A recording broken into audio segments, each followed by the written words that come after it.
अब समझ में आया कि तू ये सब क्यों कर रहा है। मेरे जैसे चोर लगते ना तेरे को। अब तेरी शराफत की कैसे धज्जियां उड़ेगी ना, देखना तू। देख छोटू, जो तू कर रहा है ना, पहली बार जो गलती की थी उससे बड़ी गलती कर रहा है तू। अंकल जी, ना मैं अब गलती कर रहा हूँ और ना तब की थी। आपके बेटे ने जिस लड़की को पेट से करके छोड़ दिया ना, उसको बहन बनाया मैं, और मैंने ही आपका बेटा जाएगा जेल। ये जो तू कर रहा है ना वो ठीक नहीं कर रहा है। ये मेरा दुकान है, मेरा जो मर्जी में आएगा वो करेगा, और ऐसा करने से मेरे को कोई रोक नहीं सकता है। ए बहन, बैठ तू।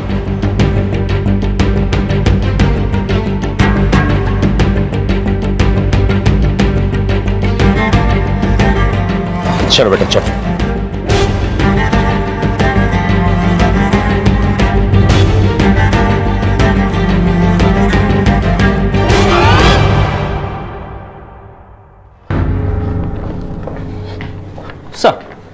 सर एक बात पता चली है। मनोज की हत्या से एक हफ्ते पहले झुमरी ने एक मोबाइल नंबर लिया था जो मुंबई में बंद हुआ मनोज की हत्या से ठीक 2 दिन बाद। और सर किसी केस के सिलसिले में मुंबई पुलिस भी झुमरी को ढूंढ रही थी।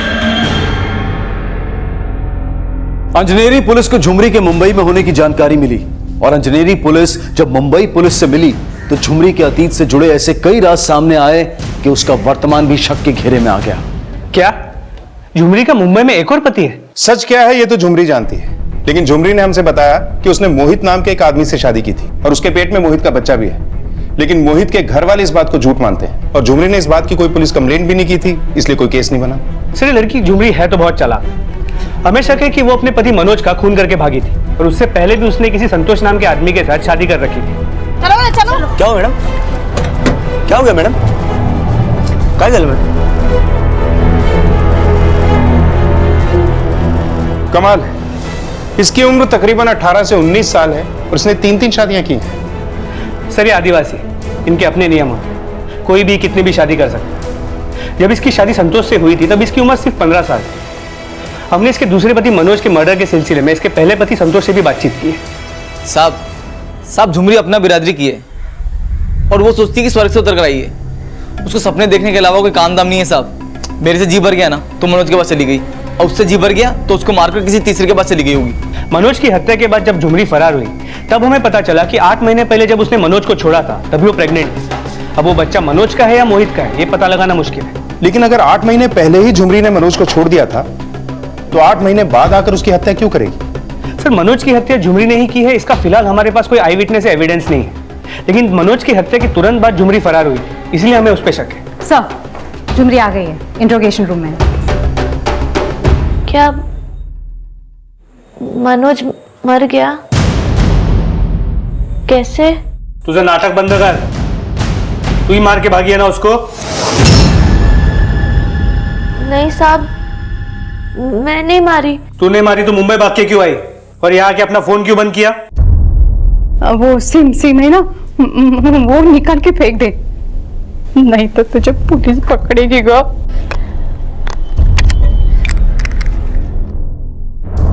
वो मेरा फोन खो गया था। बोलता देखो बोलूस। नहीं साहब, मैं कुछ नहीं की, सच में कुछ नहीं की तो यहाँ आके नया लफड़ा क्या खड़ा किया है तूने? हाँ, बच्चा किसका है? मनोज का? नहीं तो फिर क्या मोहित का? मोहित को फंसा के पैसे हटना चाहती है ना तू? तेरी माँ भी मिली है ना तेरे साथ, वो जानती थी ना तू मुंबई में है। नहीं साहब, आई को कुछ नहीं पता। मोहित जी को तो मैं पति मान ली है। पति मान लिए मतलब? मुंडी मत हिला, मुंह खोल के बोल।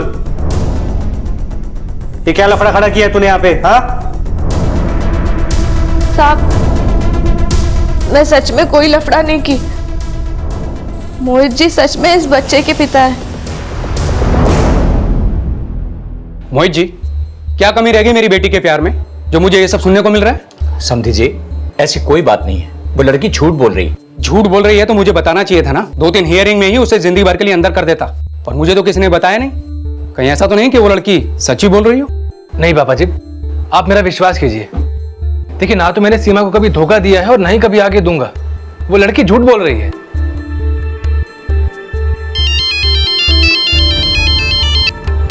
Hello. Mohit Chawla, sub inspector Reema बोल रही हूँ। तुमको पुलिस स्टेशन आना है अभी। सर मैं उस लड़की को नहीं जानता हूँ। अब उसने मर्डर क्यों किया ये मुझे कैसे पता होगा? झुमरी अंजनेरी से मनोज की हत्या के अगले दिन मुंबई आई और वो आई तो सीधा तुम्हारे घर। ये कोई इत्तेफाक नहीं हो सकता। हो सकता है कि तुम झुमरी को भी जानते हो और उसके पति को भी। सर मैं किसी को नहीं जानता हूँ, पर हाँ ये बात सच है कि कुछ टाइम पहले मैं अंजनेरी गया था। डैड आपको याद है मेडिकल कैंप के सिलसिले में मैं एक बार अंजनेरी गया था। सर हो सकता है झुमरी ने मुझे वहां देखा होगा, पर मुझे ऐसा याद नहीं है कि मैं कभी वहां झुमरी से मिला भी होऊंगा। लेकिन सर वो यहाँ किस मकसद से आई है ये मैं समझ नहीं पा रहा हूँ। वो यहाँ तुम्हारी बीवी बनकर आई है। सर मैं ऑलरेडी शादीशुदा हूँ, एक छोटी बच्ची है मेरी। लेकिन कोई औरत किसी भी आदमी को अपने बच्चे का बाप क्यों बोलेगी? सर कोई कुछ भी कहेगा इसका ये मतलब तो नहीं है कि वो सच ही कह रहा है। सर आप खुद ही बताइए कि मैं शादीशुदा होकर किसी और से शादी क्यों करूंगा? आप ही ने कहा कि वो 2 बार शादी कर चुकी है। अब आप उसकी बात को सच्चा मानेंगे या मेरी बात को? प्लीज सर, उस लड़की ने मेरा और मेरे परिवार का जीना मुश्किल कर दिया है। आप समझाइए उसे कि ये सब करना बंद करे वो।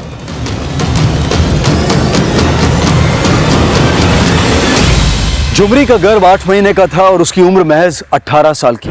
और सबसे ज्यादा चौंका देने वाली बात यह थी कि संतोष और मनोज के बाद झुमरी मोहित को अपना तीसरा पति बता रही थी और वो अपने इस बयान पर भी कायम थी कि मोहित उसके पेट में पल रहे बच्चे का पिता है और उसने अपने दूसरे पति मनोज की हत्या नहीं की है। सबूतों के अभाव में अंजनेरी पुलिस ने मनोज मर्डर केस की सस्पेक्ट झुमरी को मुंबई में रहने की इजाजत तो दे दी, लेकिन वो अब भी शक के घेरे में थी। झुमरी के पेट में पल रहा बच्चा मोहित का था या नहीं, फिलहाल इस बात की पुष्टि डीएनए टेस्ट से नहीं की जा सकती थी और झुमरी मोहित पर केस भी नहीं करना चाहती थी।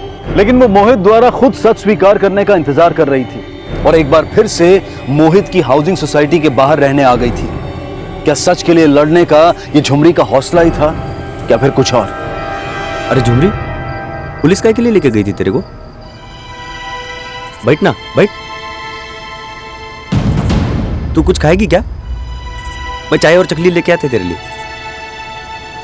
भाई तो बोलता है ना बहन, मोहित और चावला परिवार के खिलाफ है ना, केस कर दो। ऐसे सत्याग्रह करने से कुछ नहीं होने वाला है। नहीं भाऊ, ये मेरे और उनके बीच का मामला है। इसमें पुलिस क्या करेगी? ये ले, तू चाय पी।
शर्म नहीं आई आपको? नहीं ताई, इनको कुछ मत बोलो।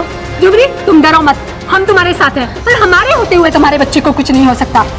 और तुम एक औरत के मासूम जज्बातों के साथ खेलते हुए शर्म नहीं आई तुम्हें? ऐसे आदमी को इसकी औकात दिखानी ही पड़ेगी। पकड़ो इसे। इन लोगों ने इस लड़की के साथ अन्याय किया है। मोहित जी ने कुछ नहीं किया है, मैं झूठ बोली थी। मोहित जी मेरे बच्चे के पिता नहीं है।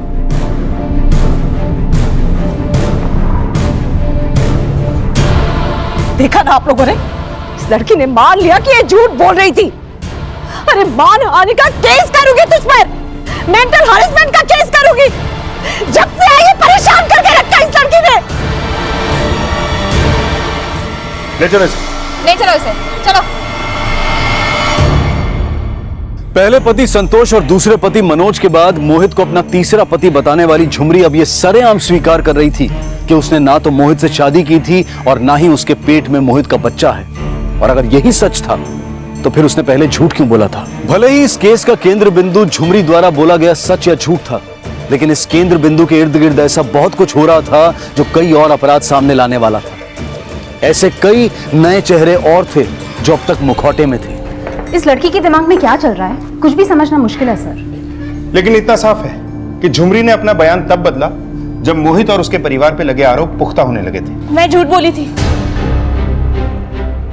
मोहित जी मेरे बच्चे के पिता नहीं है। झुमरी ने अपने सच को झूठ बोला या वो पहले से ही झूठ बोल रही थी, ये पता लगाना भी जरूरी है। सर, बाहर झुमरी के फादर है, आपसे मिलना चाहते हैं। चलो, तुम्हें साहब ने अंदर बुलाया। साहब, झुमरी एक नंबर की झूठी है। हमारे गांव की पुलिस जब झुमरी से मिलकर आई तो उन्होंने हमको झुमरी के बारे में सब बताया कि वो कैसे यहाँ एक इज्जतदार खानदान को बदनाम कर रही है। इसलिए साहब मैं आपसे मिलने को आया। इसका मतलब झुमरी इंजीनियरिंग से मुंबई ये बच्चों वाला झूठ बोलने आई थी, या फिर सच वो है जो इंजीनियरिंग पुलिस को लगता है कि झुमरी अपने पति मनोज का मर्डर करके यहाँ आई? साहब, वो यहाँ क्यों आई और उन लोग से बच्चे का झूठ क्यों बोला, मुझे कुछ समझ में नहीं आ रहा। कहीं ऐसा तो नहीं कि तू ही अपने किसी मतलब के लिए उससे ये झूठ बुलवा रहा है? नहीं साहब, मैं तो खुद हैरान हूं इस बात से। जब 15 साल की थी ना साहब, तो मैं उसकी शादी संतोष से कराया, लेकिन वो उसको छोड़कर मनोज के साथ भाग गई। और जब मनोज को छोड़ के आई तो पेट में बच्चा लग के बैठी थी।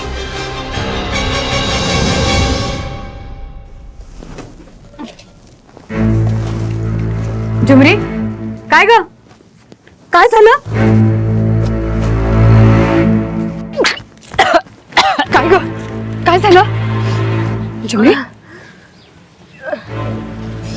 झुमरी तो पेट से है। किसका बच्चा है ये? किसका बच्चा है ये?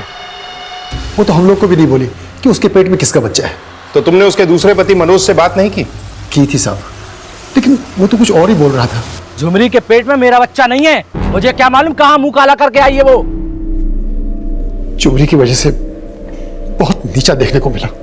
लेकिन ये बच्चा है किसका, ये तो पता किया होगा तुमने? साहब, होगा किसी का, वो आपको थोड़ी बोलती थी। मतलब तुम्हें लगता है कि ये बच्चा मोहित का नहीं है? इतना बड़ा डॉक्टर झुमरी जैसी गांव वाली लड़की को इतना भाव क्यों देगा? सर, झुमरी का बाप तो खुद झुमरी को ही गलत बोल के चला गया, एक बार भी उसको छोड़ने के लिए नहीं बोला। झुमरी का भविष्य अब खुद झुमरी ही तय करेगी। कोर्ट में वो क्या बयान देती है वो ये तय करेगा कि झुमरी और उसके बच्चे की जिंदगी अब जेल की सलाखों के पीछे गुजरेगी या उसकी जिंदगी की नियति कुछ और है।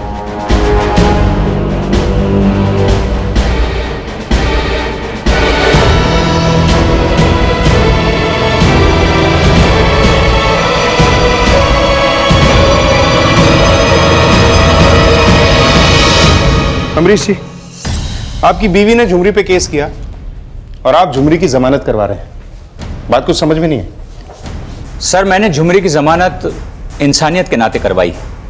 वो प्रेग्नेंट है और मैंने कोर्ट में ये अर्जी दाखिल की है कि उस बच्चे के जन्म के बाद उसका डीएनए टेस्ट किया जाए और वो डीएनए टेस्ट मेरे बेटे के साथ मैच किया जाए। लेकिन आप ये डीएनए टेस्ट क्यों करना चाहते हैं?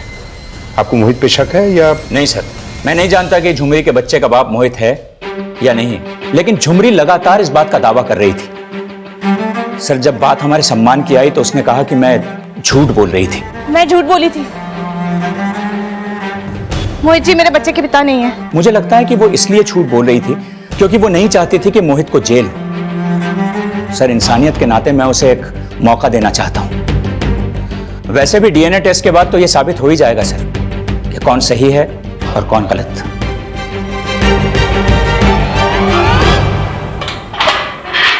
चलो, तुम्हारी जमानत हो गई है।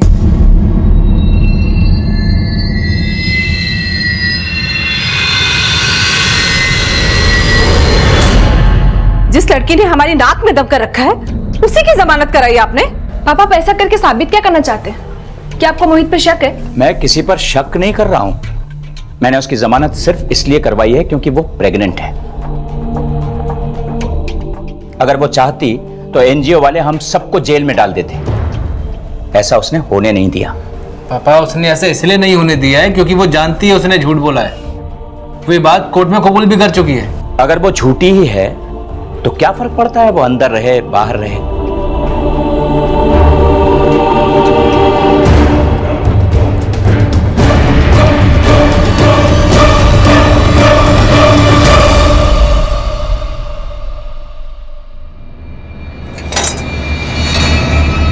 अरे झुमरी, कैसे तू आ गई? आजा, बैठ जा बैठ जा। अरे बैठ ना, कुछ खाएगी क्या? कुछ मैं लेके आता है तेरे लिए।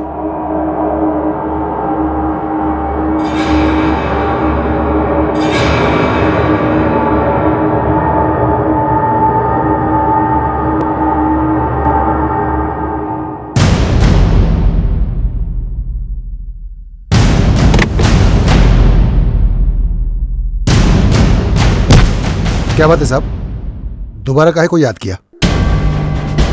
तुमने पैसे लेकर मेरे कहने पर पुलिस को झुमरी के बारे में गलत बताया था, लेकिन अब तुम्हें एक काम और करना होगा। हाँ बोलो ना साहब, क्या काम? पैसे के लिए मैं कुछ भी करेगा। तुम्हें झुमरी को मारना है। कल सुबह का सवेरा झुमरी नहीं देखेगी, तुम आज रात को ही खत्म कर दो उसे।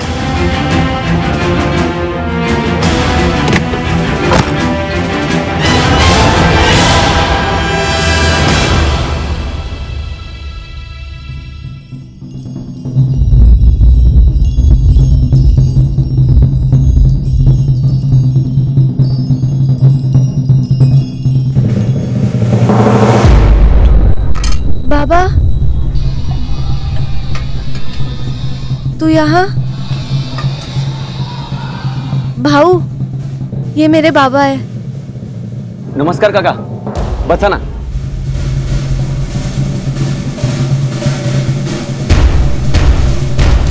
झुमरी, तू गांव का को नहीं आई?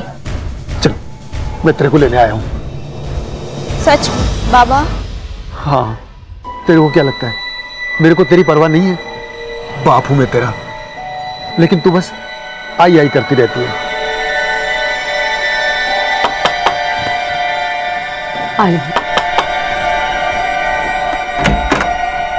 मेरे पैसे नहीं दिए तूने? भाऊ, 2 दिन से मुझे मजदूरी नहीं मिली है, मैं थोड़े दिन में आपको पैसे दूंगी। कल दे देना, मैं तो पुलिस को बता दूंगा मनोज को किसने मारा है। नको नको भाऊ, ऐसा नका करो, मैंने बोला ना, मैं दे देगी पैसा।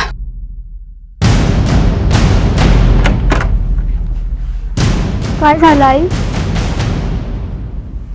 काय नाही ग, मेरा नसीब ही फुटा है। झुमरी तो जेल जाने से बची है, पण काय झालं आई?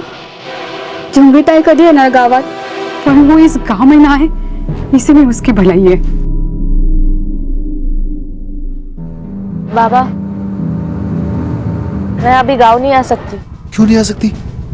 अब गांव की पुलिस भी परेशान नहीं करती है, उनको लगने लगा है कि तूने मनोज का खून नहीं किया है। पर बाबा, मेरा संसार अब यही है। अब मैं कुछ सुनने वाला नहीं, चल मेरे साथ, चल चल। अरे काका, अभी किधर लेके जाएगा इसको? वैसे भी रात होने वाला है, बस नहीं मिलेगा। आज रात इधर ही सो जाओ, और इसको गांव लेके जाने की बजाय थोड़ा अक्कल दो कि पुलिस को सब कुछ सच बता दे। ये मोहित है ना, जिंदगी बर्बाद कर दिया इसकी। नहीं भाऊ, मोहित जी नहीं, मैं ही उनका जिंदगी खराब की। मैं ही दाग है उनका जिंदगी का। ये क्या बोल रही तू? पापा, दादाजी ने बोला है जब तुमका बर्थडे आएगा तो मैं तुमको गुरुद्वारे लेकर जाऊंगा।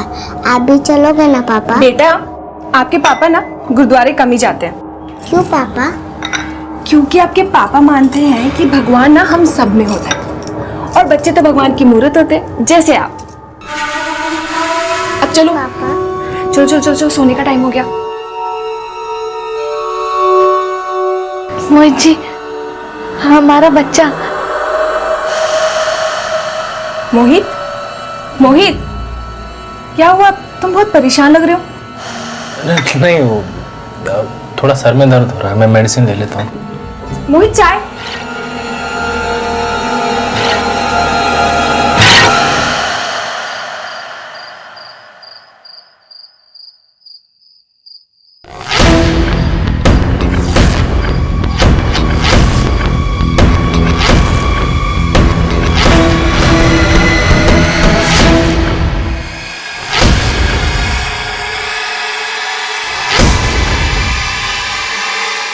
जग्गू, तुमने मारा तो नहीं ना झुमरी को? उसको मारना मत तुम।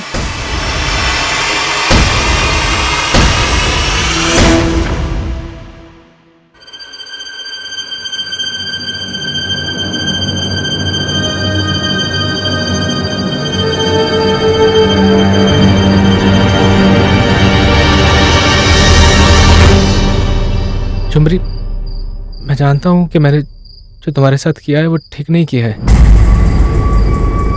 लेकिन झुमरी तुम समझो, मैं तुम्हें अपने साथ अपनी बेबी बनाकर नहीं रख सकता हूँ।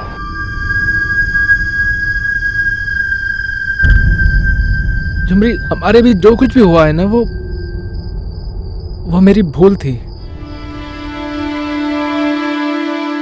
मोहित जी, हमारा बच्चा। मैं नहीं जानता ऐसे। कौन हो तुम? चलो निकलो बाहर, चलो निकलो।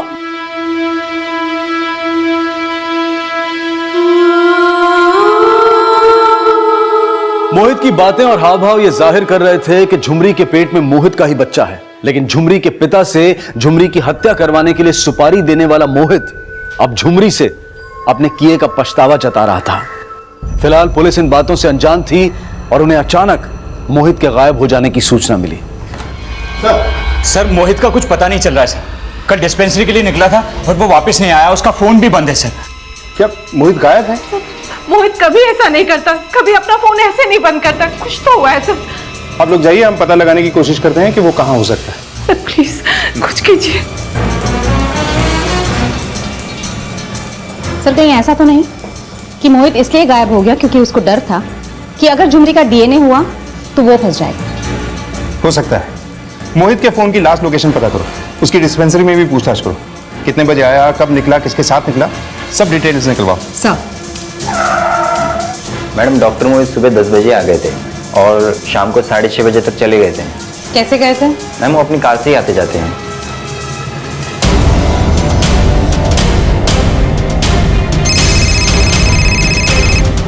हाँ रीमा बोलो। सर कल से झुमरी भी गायब है।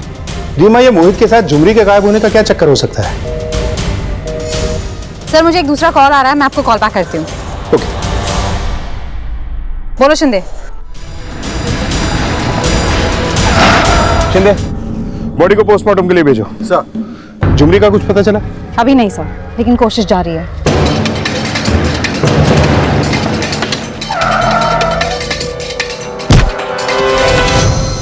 झुमरी कहाँ है? मेरे को नहीं मालूम मैडम। चेक करो आसपास। मैं तो रात को चला गया था। कहाँ चला गया? अपनी खोली पे। मैं उधर ही सोता रात में। मैं सोचा बेचारी अकेली, उसको जगा दिया। सुबह में आके देखा तो इधर मिली नहीं। उसका सामान भी इधर ही है मैडम।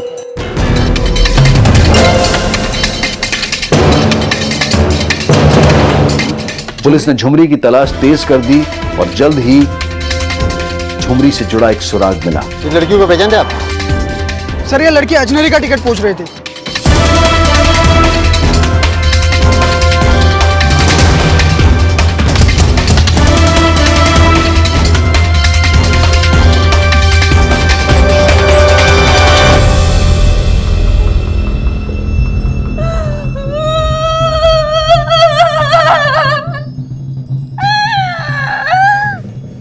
नाटक बंद करिए।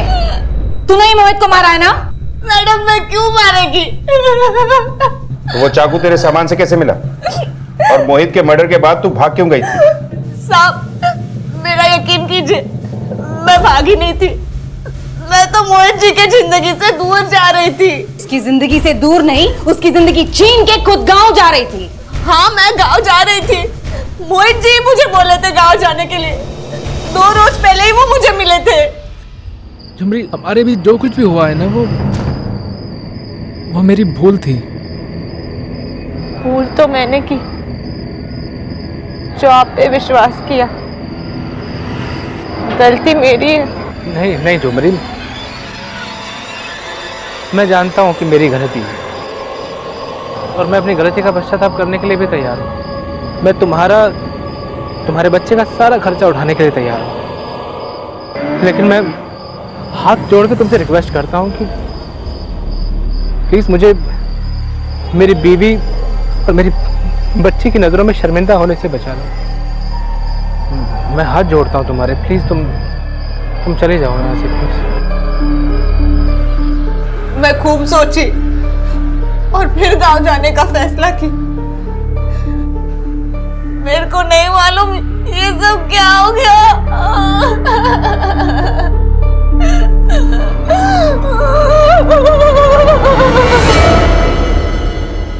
कहा था ना मैंने, उस लड़की की जमानत मत करवा। अपने बच्चे के लिए तो हमें परेशान कर रही थी, और उसने क्या किया, हमसे हमारा बच्चा ही छीन लिया।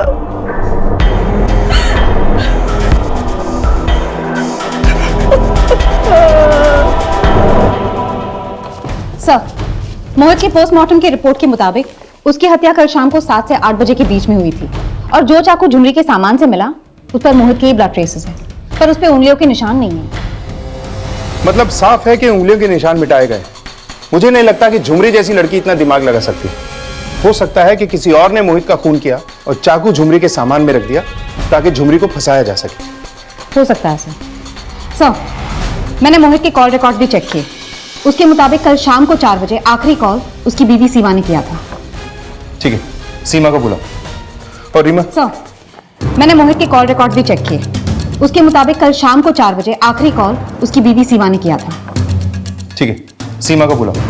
सर, जब से झुमरी आई, मोहित स्ट्रेस में अपने खाने पीने का बिल्कुल ध्यान नहीं रखते थे। बस मोहित से यही पूछने के लिए उन्होंने खाना खाया नहीं खाया, मैंने उन्हें फोन किया था। अच्छा, मोहित ने तुम्हें बताया था कि वो कहाँ जाने वाला है, किससे मिलने वाला है? तो कुछ भी ऐसा जो तुम्हें अजीब लगा हो? सर, वो बहुत परेशान थे। किस बात से परेशान थे? सर, मैंने अभी आपको बताया ना, उनकी परेशानी की वजह सिर्फ झुमरी थी। और सर, मुझे तो लगता है कि उस झुमरी ने ही उनके साथ कुछ किया होगा। लेकिन ऐसा भी तो हो सकता है कि झुमरी को फंसाने के लिए किसी और ने मोहित को मारा हो। तुम्हें शक है किसी पे? हाँ सर, वो चाय वाला छोटू सर, वो भी मोहित से चिढ़ता था।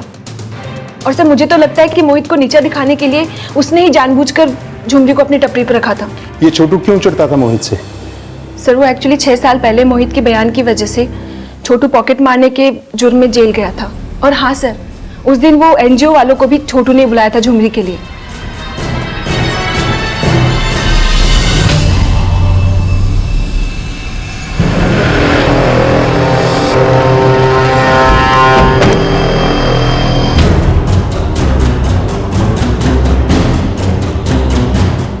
हाँ साहब, मैंने एनजीओ से कांटेक्ट किया था क्योंकि मैं सच में झुमरी को इंसाफ दिलाना चाहता था साहब। और झुमरी ने तेरा प्लान चौपट कर दिया। तू मोहित को जेल भिजवाना चाहता था क्योंकि तेरे दिल में टीस थी। टीस था साहब, लेकिन इसका मतलब ये नहीं कि मैं उसको मार दूं। तो वो चाकू तेरी चाय की टपरी में कैसे आया? वो तो झुमरी के सामान में था ना साहब। झुमरी के सामान में भी तो वो चाकू तू ही रख सकता है। मैंने नहीं रखा साहब, मैंने कुछ नहीं किया। आई चप्पत साहब, मैंने कुछ भी नहीं किया साहब। झुमरी अब उस बच्चे को जन्म देने वाली थी जिसे मोहित का बच्चा मानने और ना मानने के सवाल अब भी खड़े थे। लेकिन झुमरी के सामान से मिले चाकू पर झुमरी के फिंगरप्रिंट्स नहीं थे, और मोहित की बिल्डिंग के वॉचमैन का एक बयान मोहित की हत्या में किसी और का हाथ होने के भी संकेत दे रहा था। मैडम जी, जिस रात मोहित साहब के लापता होने का पता चला था, तब छोटू के जाने के बाद मैंने चाय के टपरी पे किसी को जाते हुए देखा था। कौन हो सकता है, आदमी या औरत? अब इतना तो ठीक से दिखाई नहीं दिया मैडम, लेकिन फिर भी कुछ तो हेलो, व्हाट? ठीक है, आते हैं हम। गाड़ी में बैठो। हाँ सर, झुमरी ने एक बेटे को जन्म दिया और जन्म के तुरंत बाद किसी ने उसका बच्चा चुरा लिया।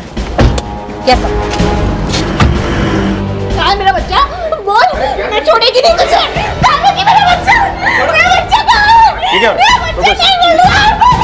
कहना मेरा बच्चा नहीं मिल रहा। शांत हो जाओ, शांत हो जाओ, हम ढूंढ देंगे तुम्हारा बच्चा। शांत हो जाओ। हमें इस हॉस्पिटल की पूरी सीसीटीवी फुटेज देखनी। ये औरत कौन है? पहले कभी देखा है इसे यहाँ? पता नहीं सर, पहले कभी इसे यहाँ देखा नहीं। अपने खबरियों से इस औरत के बारे में पता चला। हो सकता है ये औरत किसी चाइल्ड ट्रैफिकिंग रैकेट के साथ जुड़ी हुई है, या फिर ऐसा भी हो सकता है कि मोहित के घर वालों ने बदनामी के डर से बच्चे को अगवा करवाया है। शायद उन्हें पता था कि यह बच्चा मोहित का ही है। सभी घर वालों के कॉल रिकॉर्ड से करवाओ। सर,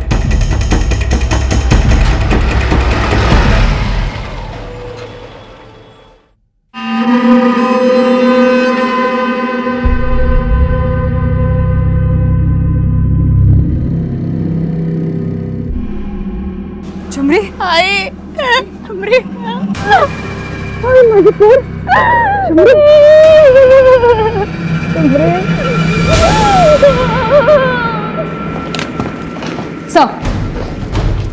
मोहित के घर वालों के कॉल रिकॉर्ड्स चेक किए, उसमें ऐसा कुछ भी सस्पिशियस नहीं मिला जिसमें उस औरत का लीड मिले जिसने झुमरी के बच्चे को किडनैप किया।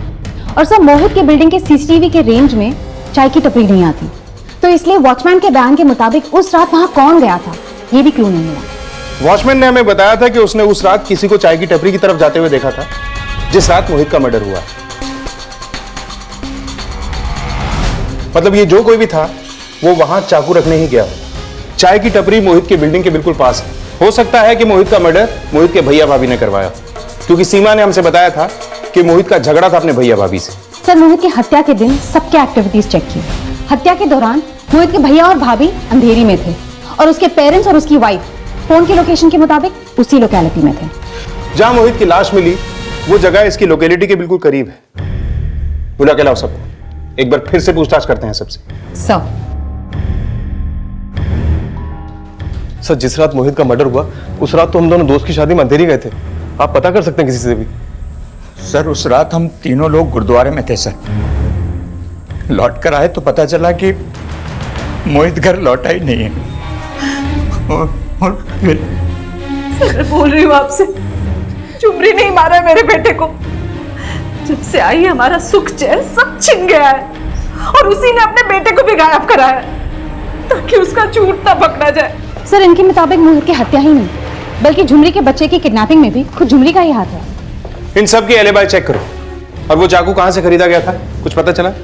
सर, फिलहाल तो कोई क्लू नहीं है, लेकिन कोशिश जारी है।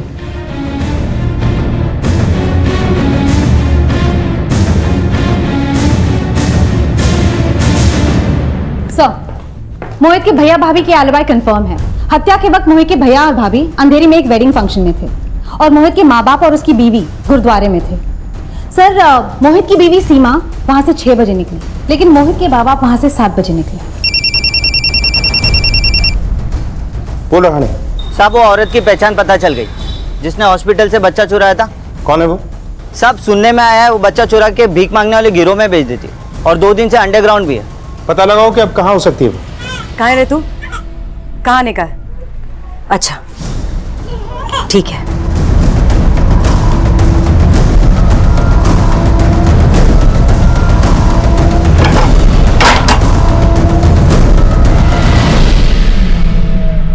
हाँ, मैं गुरुद्वारे से 6 बजे निकल गई थी। तो क्या आप लोग जानना क्या चाहते हैं? मोहित का मर्डर 7 बजे हुआ था।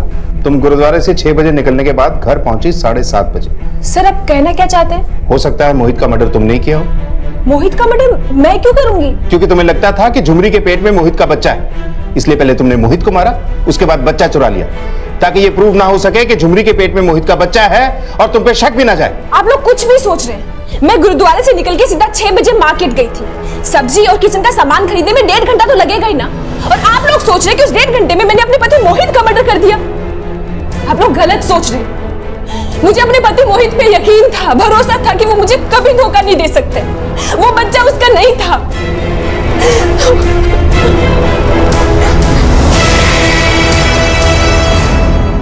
झुमरी ने जिस बच्चे को जन्म दिया है वो मोहित का ही है। लेकिन झुमरी के बाप का तो कुछ और ही कहना है। झुमरी का बाप जो चाहे कहे, पर मैं सब सच जानती हूँ।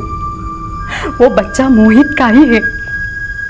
साहब, मोहित ने झुमरी को झूठे सपने दिखाकर पेट से किया और वो शहर भाग गया। लेकिन झुमरी तो अब शादीशुदा थी।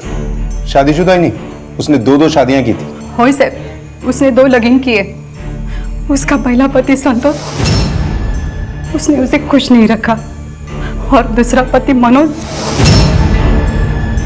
उसने भी उसे खुश नहीं रखा। लेकिन झुमरी पर तो मनोज की हत्या का आरोप है। क्या पता मोहित की हत्या भी झुमरी ने की हो। नहीं साहब, ऐसा नहीं हो सकत। मेरी झुमरी किसी की हत्या नहीं कर सकती साहब। साहब, तुम जो पाया करते साहब, उस बच्चे को ढूंढ निकालिए। मेरी झुमरी का बुरा हाल हुआ है उस बच्चे के वास्ते। मेरी झुमरी रो रो के मर रही है साहब। बच्चे को ढूंढ निकाले साहब। झुमरी, हमारे भी जो कुछ भी हुआ है ना, वो मेरी भूल थी।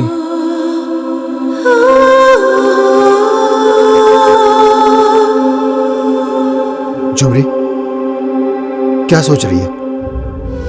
मैं जानता हूं उस रात जो मैं करने जा रहा था ना, वो ठीक नहीं था, लेकिन तुम पुलिस को मत बताना, और मैं भी तुम्हारा और तुम्हारी आई का राज किसी को नहीं बताएगा।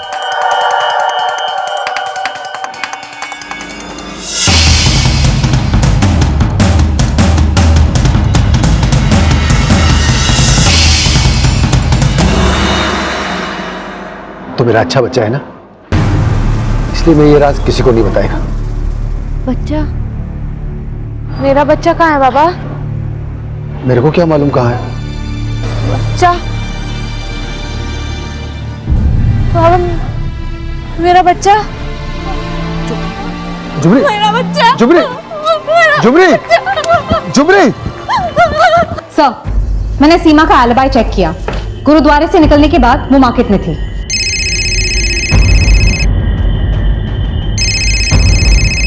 बोल रहा है साहब, जिस औरत ने हॉस्पिटल से बच्चा चुराया था उसके हाइडआउट का पता चला है।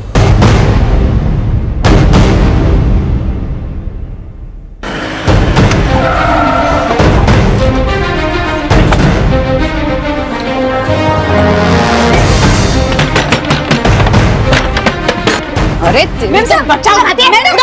मैंने क्या किया? झुमरी का बच्चा चुराने वाली औरत को जल्द ही गिरफ्तार कर लिया गया, लेकिन उसके बयान से इस केस में एक नया मोड़ आया। साहब, मैं उस बच्चे को हॉस्पिटल से बेचने के लिए उठाई थी, लेकिन उस बच्चे को उठाने के लिए मेरे को सुपारी भी मिला था। सुपारी किसने दी? क्या मैंने सुपारी दी? ये आप क्या बोल रहे हैं सर? मैंने किसी को कोई बच्चा उठाने की सुपारी नहीं दी है। वो औरत बिल्कुल झूठ बोल रही है। हम उसे तबीयत से तोड़ चुके हैं, वो आपका ही नाम ले रही। उसने कहा और आपने मान लिया, और आपके पास कोई सबूत है कि मैंने उसे बच्चा उठाने के लिए बोला? सर, ये लॉयर है, कानूनी दांवपेच जानता है, इसलिए उस बच्चा चोरी करने वाले औरत के उसका नाम लेने के बावजूद वो क्राइम नहीं कन्फेस कर रहा है। किसने क्या कांड किया है ये समझने से पहले ये जानना जरूरी है कि झुमरी का बच्चा मोहित का है या नहीं। पहले बच्चे का डीएनए मोहित से मैच करवाओ। साहब, साहब, झुमरी नहीं मिल रही। झुमरी नहीं मिली? मत भगा दिया क्या उसको? वो मेरी बेटी है, मैं उसको क्यों भगाऊंगी? सर, मुझे लगता है उसका पहला पति संतोष, उसने उसको भगाया होगा। संतोष ने भगाया होगा? लेकिन संतोष क्यों लेके जाएगा झुमरी को? साहब, वो सुबह आया था झुमरी से मिलने और उसे जबरदस्ती लेके जा रहा था। मुझे लगता है कि उसी ने झुमरी को उठाया होगा। हाँ। सर 1 घंटे पहले मीरा रोड में किडनैपिंग हुई थी और आई विटनेस ने झुमरी को पहचाना है, और जिस कार में झुमरी की किडनैपिंग हुई आई विटनेस ने उस कार के नंबर का फोटो भी निकाला है। ये देखिए सर, ये तो नासिक की गाड़ी का नंबर है, और अंजनेरी भी नासिक में है। अंजनेरी पुलिस को इस गाड़ी का नंबर भेजो और संतोष को उठाने के लिए बोलो। हो सकता है झुमरी को किडनैप करने में संतोष का ही हाथ है। सर,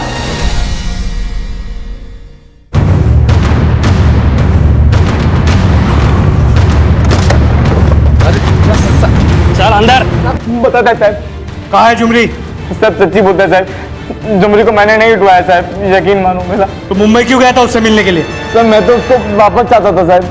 मनोज मर्डर केस से जुड़ा एक अहम राज पता चला। मुरली नाम का एक आदमी है जो झुमरी के गांव में, झुमरी की माँ उसको जानती है, और ये भी बात पता चली है कि वो झुमरी के माँ से पैसे भी लेता था।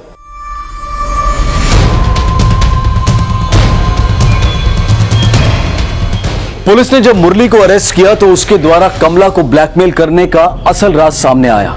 साहब, झुमरी के माँ ने मनोज को मारा था, मैं देखा था साहब, और मैं पुलिस के सामने मुंह नहीं खोलूं इसलिए वो मेरे को पैसे दे रही थी।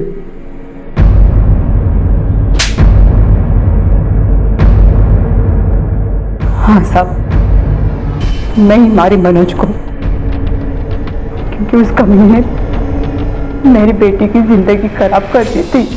और ऐसे ही तूने मोहित को मारा होगा क्योंकि तुझे लगा वो भी तेरी बेटी की जिंदगी खराब कर रहा है। नहीं सर, मैंने मोहित को नहीं मारा, मैंने उस कमीने मनोज को ही मारा साहब, क्योंकि वो मेरी बेटी को बेचना चाहता था।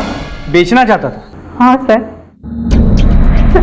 इसी वास्ते तो झुमरी उसको छोड़ के आई।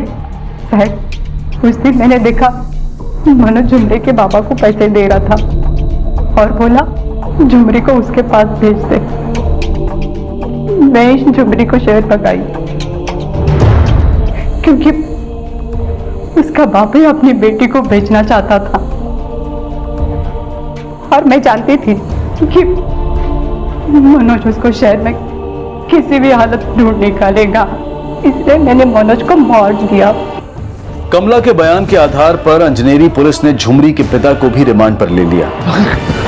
मैंने मनोज के साथ सौदा किया था और इसीलिए तूने झुमरी को उठवा लिया? हाँ नहीं साहब, मैंने कुछ नहीं किया साहब। इसकी तब तक धुलाई करो जब तक ये पूरी सच्चाई ना बता दे। मैंने कुछ नहीं किया साहब। झुमरी के पिता की इंटेरोगेशन में यह राज भी सामने आया कि मोहित ने झुमरी के पिता को झुमरी को जान से मार देने की सुपारी दी थी, लेकिन इसके बाद जो बयान सामने आया उसने पुलिस को भी सख्ते में डाल दिया। साहब, जो लोग मनोज से झुमरी को खरीदने का सौदा किए थे वो लोग मेरे पास आए थे, क्योंकि उन्होंने मनोज को सौदे का पैसा दिया था, लेकिन मैं उनको बोला झुमरी शहर में है, इसके अलावा मुझे कुछ नहीं मालूम साहब, इसके अलावा मुझे कुछ नहीं मालूम। सर, झुमरी की किडनैपिंग के पहले वो वैन एक ढाबे के सीसीटीवी में कैप्चर हुई थी। सर, ये रहा उसका फुटेज।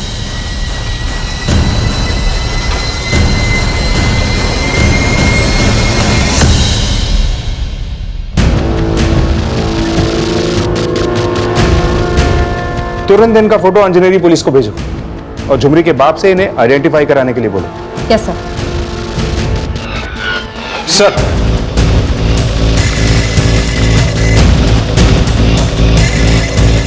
हाँ साहब, ये वही लोग हैं जिन्होंने मनोज को पैसे दिए थे।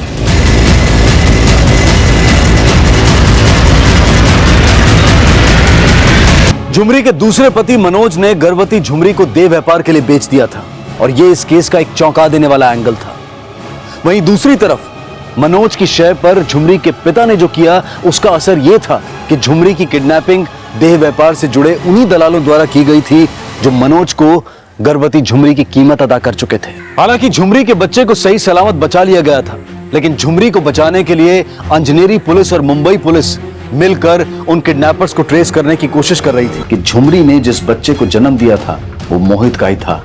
और जल्द ही पुलिस को उस चाकू के खरीदार का भी पता चला जिसके द्वारा मोहित की हत्या की गई थी।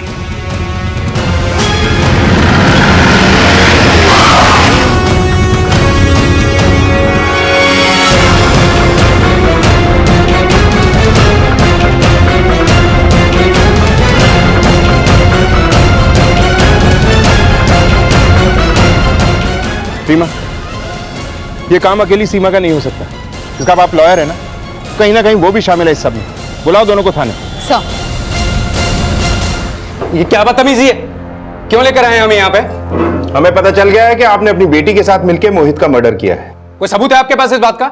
हमारे पास वो सीसीटीवी फुटेज है जिसमें सीमा वो चाकू खरीद रही है जिससे मोहित का मर्डर हुआ है। अब आगे की कहानी आप लोग सुनाएंगे। शुरू हो जाइए।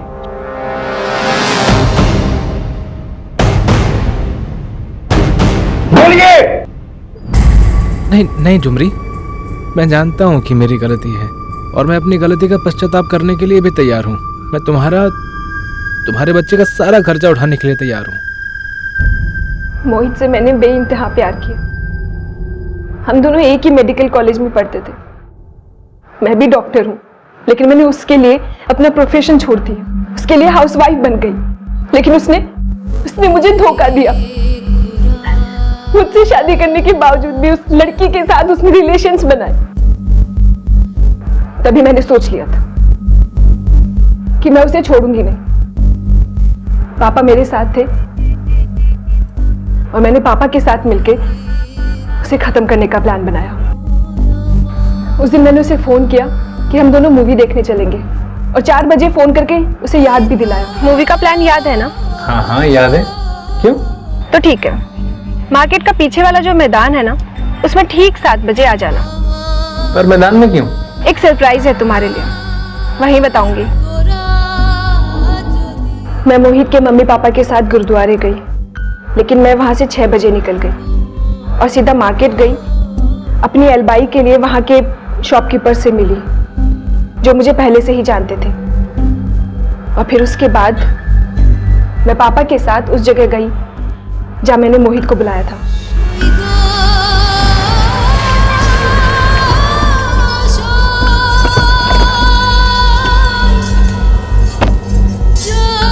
ईमान, पापा के साथ?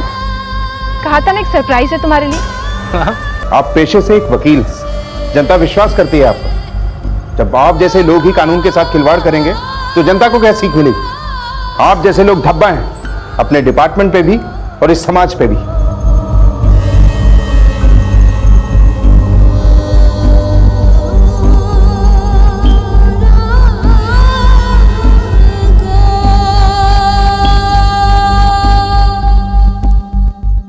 मोहित ने जो किया वो अनैतिक है, निंदनीय है, लेकिन मोहित की हत्या और अपने किए को छुपाने के लिए झुमरी के बच्चे को किडनैप करने का जो अपराध सीमा और उसके पिता ने किया, उसे भी किसी भी कीमत पर सही नहीं ठहराया जा सकता। मोहित झुमरी का भी दोषी था, लेकिन उसकी गलतियों को सामने ना लाकर भूल झुमरी ने भी की।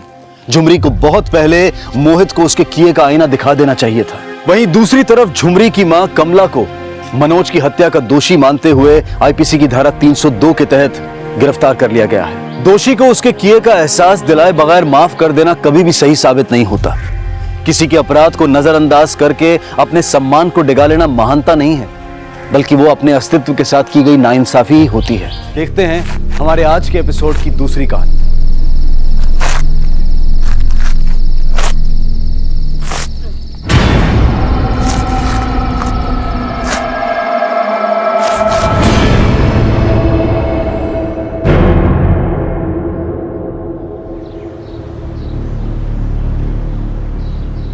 रीना, अभी तो हुआ नहीं काम।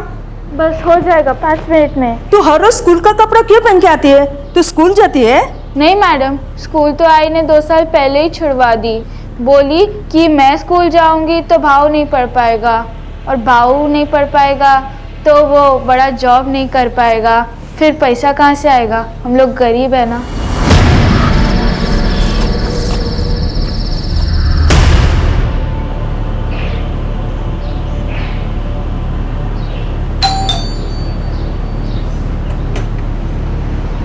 नमस्ते साहब। साहब मैं रीना साहब, नवयुग मार्केटिंग से। साहब हमारा कंपनी बहुत अच्छा ऑफर दे रहा है। साहब ये देखो, 100 रुपये का 2 लाइटर, बहुत अच्छा लाइटर है साहब। आग लगाता है। हाँ साहब, बहुत अच्छा लगाता है, एक बार ट्राई करके देखो ना। और तू? तेरे को ट्राई करे? हाँ, बोलना, तेरा सारा माल खरीद लेगा मैं। करे ट्राई।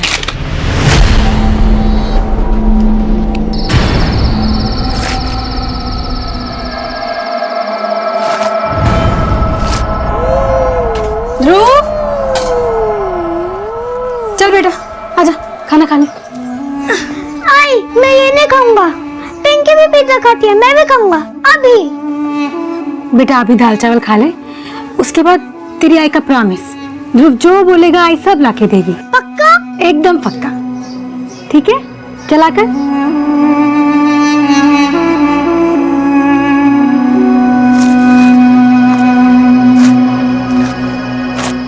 रीना की ये नियति तभी तय हो गई थी जब मैं 17 साल की उम्र में उसने पढ़ाई छोड़कर घरों में साफ सफाई का काम शुरू कर दिया था। माँ, पिता, पति और भाई का साथ उसे जरूर मिला, लेकिन उसके सपनों को कभी पंख नहीं मिल पाए और आखिरकार उसकी जिंदगी एक भयानक अंत बनकर समाप्त हो गई। लेकिन हत्या सिर्फ रीना की नहीं बल्कि उसके गर्भ में पल रहे बच्चे की भी हुई थी, और यह हत्या उन सपनों की भी थी जो उसने अपने 5 वर्षीय बेटे ध्रुव के लिए देखे थे।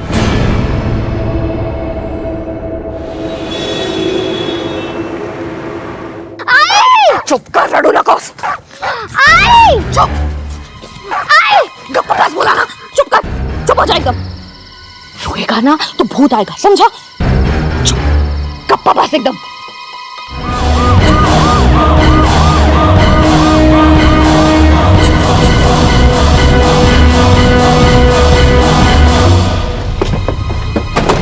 सब मैंने आपको कॉल किया था। सब मैं उस पार रहता हूँ, मेन रोड से जाने को टाइम लगता है, इसलिए मैं ये जंगल के रास्ते से जा रहा था। मैंने वहाँ पर एक गोनी देखी, उस पर खून के धब्बे थे, सर को दिखे।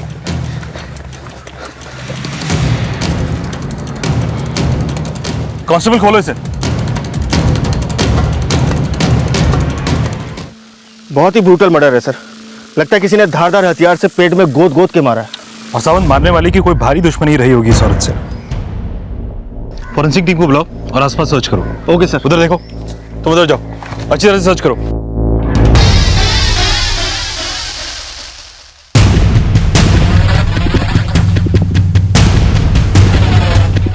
सर ये देखिए खून के निशान। इसका मतलब पहले कोई बॉडी को गोनी में भरकर यहाँ लाया और उसके बाद गोनी को खींचकर वहां डंप कर दिया। यहाँ पर और बॉडी पर जो खून है वो काफी फ्रेश है। शायद मर्डर कल रात को हुआ है, जिसके बाद बॉडी को एक व्हीकल में लाकर यहाँ पर डंप कर दिया गया। यहाँ पर आने वाले रास्तों पर पूछताछ करो, हो सकता है कि कोई लीड मिले। Okay sir. सर इस औरत के पास से ऐसा कुछ नहीं मिला जिससे इसकी पहचान हो सके। इसको मारने वाला इतना शाड़ा तो होगा कि इसके पास ऐसी कोई चीज ना छोड़े जिससे इसकी पहचान हो सके, मगर हो सकता है कि औरत आसपास की हो। पूछताछ करो, शायद कोई क्लू मिले। Okay sir. पुलिस के लिए रीना फिलहाल एक अज्ञात लाश थी और पुलिस उसकी पहचान पता करने के लिए हर संभव प्रयास कर रही थी। 3 दिन बीत चुके थे लेकिन रीना की पहचान की कोई लीड नहीं मिली थी।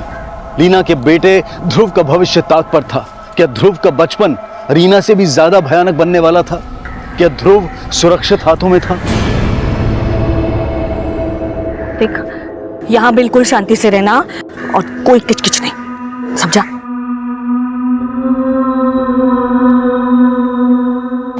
सर जिस औरत की लाश हमें जंगल में मिली थी उसकी पोस्टमार्टम रिपोर्ट। सर इस रिपोर्ट के हिसाब से इस औरत की हत्या 25 तारीख को रात 9 से 10 बजे के बीच हुई थी और हमें लाश 26 की सुबह मिली। इस औरत की पहचान का कोई लीड? नहीं सर, अभी तक नहीं। लेकिन सर इस पोस्टमार्टम रिपोर्ट के हिसाब से ये औरत 5 महीने से प्रेग्नेंट थी। ऐसा लगता है सावंत की मर्डर करने वाले की नफरत की वजह इस औरत का बच्चा था। साहब जी, हमको बड़े साहब से बात करने का है। देखिए बड़े साहब अभी बिजी है, बताइए क्या हो गया? वो मैं घाबरू नका, काय झालं ते सांगा। अब नहीं, मेरे को बड़े साहब से ही बात करने का है। अब प्लीज उनसे मिला दो। ठीक है, आप वहाँ बैठिए। कहाँ? वहाँ बैठिए, वहाँ बैठिए। मैंने कुछ किया ही नहीं है, क्यों लेके जा रहे हो साहब? अरे साहब मैंने कुछ किया ही नहीं है। पति को छोड़ दीजिए। काय गड़बड़ है, काय अरे साहब कुछ किया ही नहीं है। लेके जाओ उसको अंदर। साहब मेरे पति को छोड़ दीजिए, मेरे छोटे छोटे बच्चे। रड़ू नका, उसने कुछ किया नहीं तो कुछ नहीं होगा। चलिए जाइए, वहाँ पे बैठिए आप। मौसी बसा दीजिए, बैठिए बैठिए जाके बैठिए।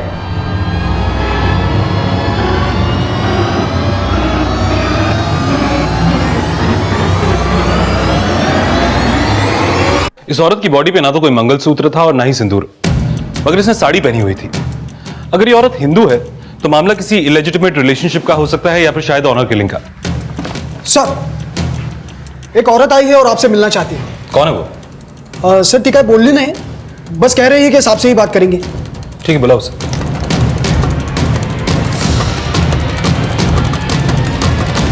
मौसी, मौसी, यहाँ पे एक औरत बैठी थी, कहाँ गई?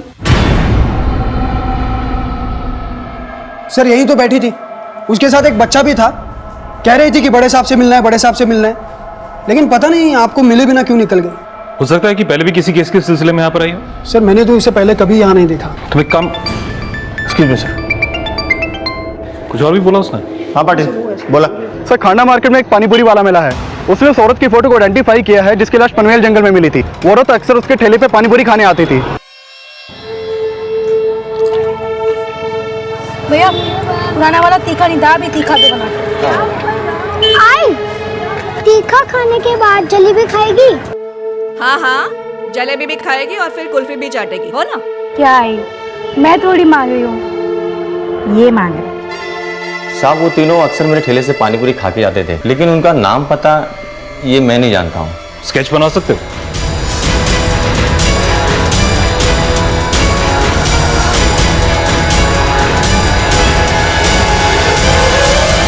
हाँ साहब यही है। दिखाओ।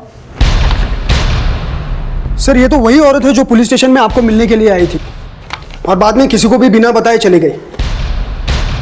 हॉल का सीसीटीवी फुटेज निकालो। जी सर।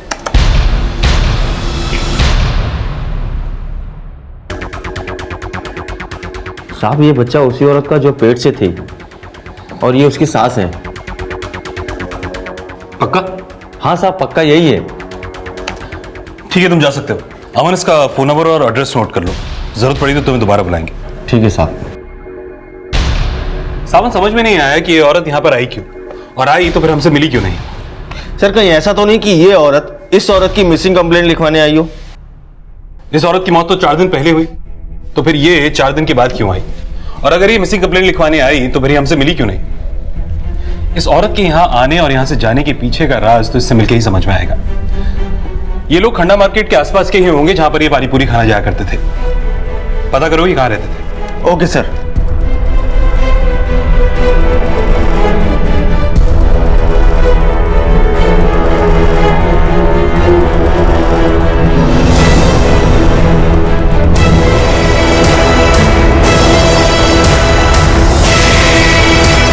पुलिस ने जल्द ही उस जगह का पता लगा लिया जहां रीमा अपने बेटे ध्रुव के साथ रह रही थी। सब इस बंगले का मालिक कपूर सेठ है, सेंटा क्रूज में कहीं रहते हैं। वो क्या है ना साहब, मैं सामने वाले बंगलों का वॉचमैन हूँ ना, तो उनको कई बार आते जाते देखा है साहब। और ये औरत और उसकी माँ और उसका बेटा पिछले 1 महीने से इस बंगले में रहते हैं साहब। वो फंटूस बता रहा था कि कपूर सेठ ने बोला है उनको यहाँ पे रहने के लिए। फंटूस कौन है? साहब वो इस बंगले का माली, चौकीदार सब है साहब। कपूर सेठ का खास है साहब। लेकिन पिछले कई दिनों से साहब ये चारों यहाँ से गायब है और यहाँ पे ताला भी लगा है साहब। इनमें से किसी का नंबर है तुम्हारे पास? साहब मेरे पास फंटूस का नंबर है। तो 989। इस औरत, इसकी माँ और इसका बेटा, इनके नाम जानते हो तो? साहब इस बुढ़िया का नाम तो नहीं जानता, पर ये औरत और उसके बेटे का नाम 1-2 बार फंटूस के मुंह से सुना था साहब। तुमको व्हाइट वाला मोबाइल का चार्जर चाहिए ना? लाता है। रीना, ये तुम्हारा सब्जी, ये लो। बड़ा जल्दी आ गया। आज हमको पत्ता गोभी का सब्जी खिलाओ ना। हाँ बिल्कुल, पत्ता गोभी तो ध्रुव भी बहुत शौक से खाता है। ए फंटूस, ये क्या है ना, रोज घास फूस लेके आ जाता है, कभी कभी तो मटन मच्छी लाया कर। साहब रीना की माँ थोड़ी खड़ूस थी, फंटूस उसको ज्यादा पसंद नहीं करता था। लेकिन जब से वो लोग यहाँ पे आए हैं, फंटूस की तो मौज होगी साहब। पहले खुद पकाता था, अब पका पकाया मिल रहा था साहब। Sir thank you. सर इस फंटूस का फोन तो स्विच ऑफ जा रहा है। इस फंटूस के कॉल रिकॉर्ड चेक करो, हो सकता है कि वही ये कांड करके भागा हो। और ये कपूर, इसके सेंटा क्रूज के घर का एड्रेस पता करो और एक टीम को बोलो कि रीना की माँ और उसके बेटे ध्रुव, इनका पता लगाए।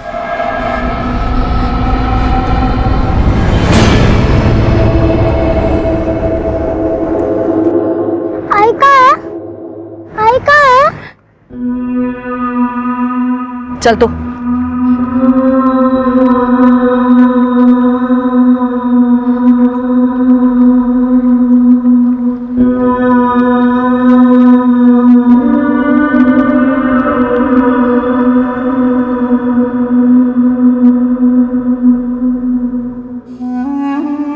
आई एक बात बोलूं, अपन भी ना एकदम ऐसा ही कर लेंगे। अपने को भी सेठ जैसा जिंदगी जीने का है ना। आई इधर ना ध्रुव की अलमारी लगाएंगे, उधर तेरा बिस्तर लगाएंगे। ज्यादा उड़ मत। हम लोग जो है ना, कुछ भी कर ले, हमारी किस्मत में वही जो लिखा है जो तेरा बाप लिख के गया है। नानी, नानी, तूने बोला था कि आइया मिलेगी, कहाँ है आई? बोलो, अरे बोलो ना।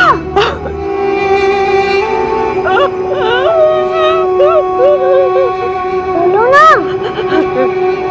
बोलो बाप, मैंने तुझसे तेरी आई छीन ली। छीन ली? कहाँ है मेरी आई? बोलो, बोलो ना। बोलो, बोलो। सविता रीना की वो विधवा मां थी जिसका हाथ बटाने के लिए रीना ने 13 साल की उम्र में घरों में बर्तन मांजना शुरू कर दिया था। लेकिन रीना को खोने के बाद सविता किस गुनाह का पश्चाताप कर रही थी? क्या उसी ने रीना की हत्या की थी या उसने रीना को वो हालात दिए थे जो हत्या की वजह बने? वो किस मकसद से पुलिस के पास गई थी और क्यों वापस लौट आई थी? क्या वो अपने किए से डर रही थी या फिर रीना के असल अपराधी से? पुलिस फिलहाल सविता का पता नहीं लगा पाई थी और पनवेल के farm house owner Mr Kapoor और उनकी पत्नी से मिलने वाली थी, जहां रीना अपनी मां सविता और बेटे ध्रुव के साथ पिछले 1 महीने से रह रही थी।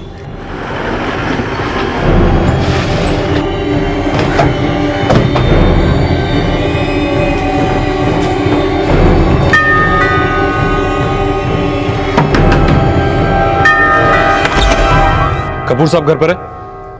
रीना का मर्डर? कब हुआ ये सब? 25 फरवरी की रात को उस रात से रीना का बेटा, रीना की माँ और आपका चौकीदार फंटूश सब गायब है। आपको नहीं पता इसके बारे में? नहीं, हमें कुछ नहीं पता है। 25 फरवरी की रात को फंटूश का फोन आया था कि उसकी माँ बीमार है, उसे गांव जाना है। और आपको लगा कि वो सच बोल रहा है? हाँ, वो बहुत ईमानदार आदमी है। आप इसलिए कंफ्यूज तो नहीं है कि उसका फोन नहीं लग रहा है?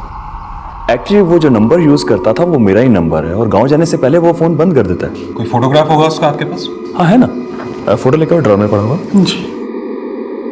फंटूश का गांव कहाँ है? वेस्ट बंगाल में कहीं रहता है वो। उसके डॉक्यूमेंट्स थे मेरे पास, लेकिन कहीं खो गए वो। खो गए? मिस्टर कपूर, कुछ छुपाने की कोशिश तो नहीं कर रहे यार? नहीं, बिल्कुल नहीं। ये लीजिए सर, फंटूश की फोटो। 4 दिन से रीना का बेटा, उसकी माँ आपके पनवेल वाले फार्म हाउस से गायब है और आपको उसके बारे में कुछ पता नहीं। एक्चुअली सर मैं बहुत बिजी रहता हूँ और मैंने सोचा वहीं पर होंगे और मुझे ये भी नहीं पता है कि 4 दिन से फार्म हाउस में ताला लगा हुआ है। मिस्टर कपूर, हमें पता चला है कि रीना अपनी माँ और बेटे के साथ पिछले 1 महीने से आपके पनवेल वाले फार्म हाउस में रह रही थी। क्यों?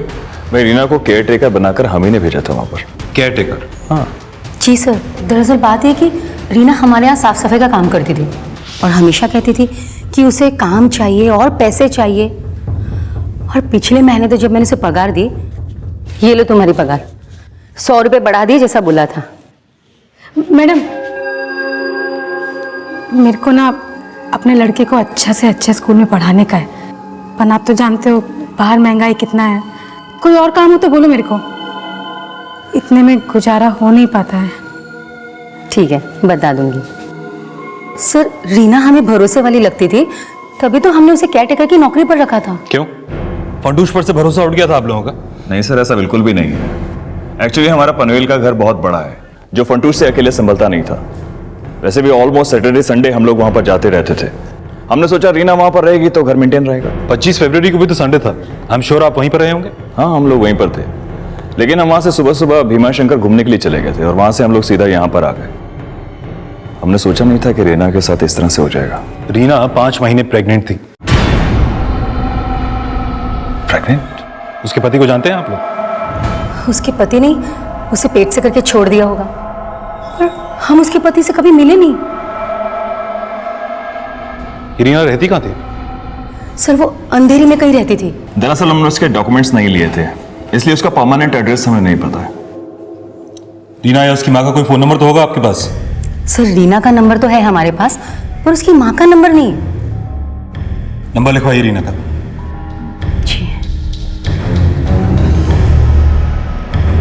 सावंत पाटिल को बोलकर रीना के कॉल रिकॉर्ड्स निकलवाओ। मुझे लगता है कि उसमें उसके पति का नंबर जरूर मिलेगा। और इस कपूर के फार्म हाउस का भी सर्च वारंट निकालते हैं। आई एम श्योर कि रीना का मर्डर 25 की रात को इसी फार्म हाउस पर हुआ है। सर, मुझे लगता है कि इन सब में फंटूश का हाथ है, इसीलिए तो ये अपने गांव भाग गया। गायब तो रीना की माँ भी है सावंत। मुझे ये समझ में नहीं आ रहा कि वो उस दिन पुलिस स्टेशन क्यों आई थी, और आई थी तो फिर हमसे मिले बिना चली क्यों गई? इनका अभी तक कुछ पता नहीं चला ना? नहीं सर, अभी तक तो नहीं, लेकिन तलाश जारी है। नानी, आई कब आएगी? इकड़े आ बड़ा, इकड़े आ। वो है ना बेटा, हम सब है जो छुपा छुपी खेल रहे हैं। हाँ, वो हमें ढूंढ रही होगी। हम लोग यहाँ छुपे हैं ना, वो जल्दी हमें ढूंढ लेगी। हाँ, आएगी। नानी, आई को बोलो जल्दी ढूंढे, मुझे भूख लग रही है। मैं आई से कभी भी पिज्जा भी नहीं मांगूंगा।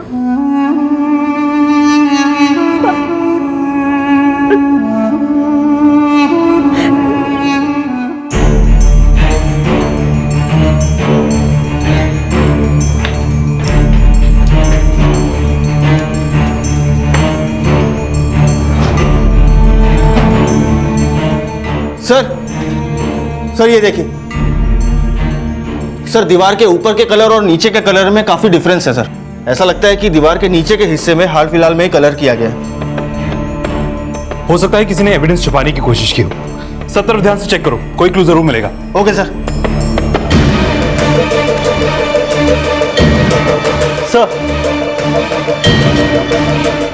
सर ये देखिए ब्लड स्टेन्स। ये ब्लड जरूर रीना का होगा, कंफर्म करो। Sure sir. देखिए सर, हमें नहीं पता है कि रीना का मर्डर यहाँ हुआ या कहीं और। पर अगर फंटूश को भागना था तो वो पेंट करके क्यों भागता? कुछ छुपा रहे हैं मिस्टर कपूर। सर, हमारे तो कुछ समझ में नहीं आ रहा कि ये अचानक से ये सब क्या हो गया। अच्छा, रीना की माँ और उसका बेटा कहाँ है? हमें नहीं पता। हमने सिर्फ रीना को काम पे रखा था। उसी ने बोला था कि वो अपनी माँ को अपने साथ रखना चाहती है, तो हम मान गए। हाँ, हमें फंटूश ने बताया कि कई बार रीना का और उसकी माँ का आपस में झगड़ा होता रहता था। और हाँ, रीना ने भी हमें ये बताया कि उसकी माँ से उसकी बनती नहीं थी। तो ये भी हो सकता है कि उसकी माँ ही उसका मर्डर कर कर भाग गई हो, क्योंकि वो भी मिसिंग है।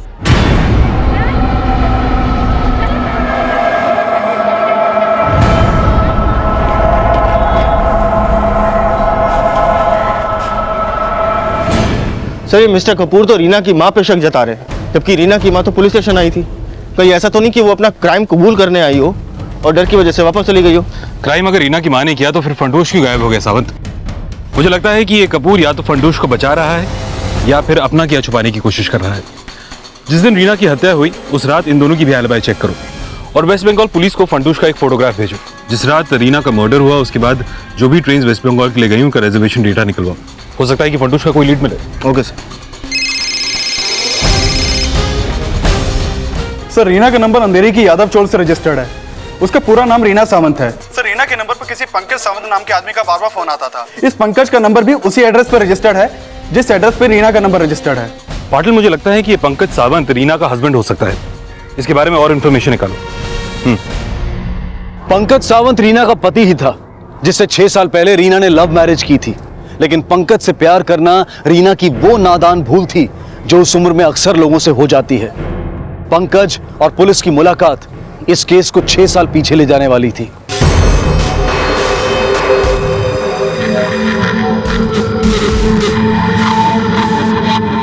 क्या है रे? काय को दिन रात मेरा पीछा करता है? ना बोली ना एक बार, समझा नहीं तेरे को? बोलो पुलिस को। तू काय को पुलिस को बुलाएगी? हाँ? तू अपनी आई को बोलना तेरा और मेरा लगन करा दे, अक्खा जिंदगी तेरे को खुश रखेगा। पर आदमी कैसा है कैसे पता चलेगा? अरे तू अजमाएगी नहीं तो तेरे को पता कैसे चलेगा? साहब, रीना ने हाँ बोल दी और उसका भाव और उसकी आई नहीं माने, इसलिए मैं और रीना 6 साल पहले भाग करके शादी कर ली थी। साहब, रीना का भाई भी है? साहब, उसका भाई क्या, उसकी भाभी भी है, लेकिन उन लोगों को तो ना रीना की कुछ परवाह थी और ना आई की। तुझे तो पड़ी थी ना रीना की, तो फिर वो जब प्रेग्नेंट थी तो पनवेल क्यों गई? साहब, मुझे क्या पता साहब, वो तो मुझे 1 साल पहले छोड़ के चली गई थी। उसके पेट में 5 महीने का बच्चा था। किसका बच्चा था वो? साहब, वो बच्चा मेरा नहीं है साहब, वो सोम का है साहब। ये सोम कौन है? सोम साहब उसका यार, जिसके चक्कर में उसने मुझे छोड़कर गई। साहब, मैं उसे रोज सोम के साथ घूमते हुए देखता था।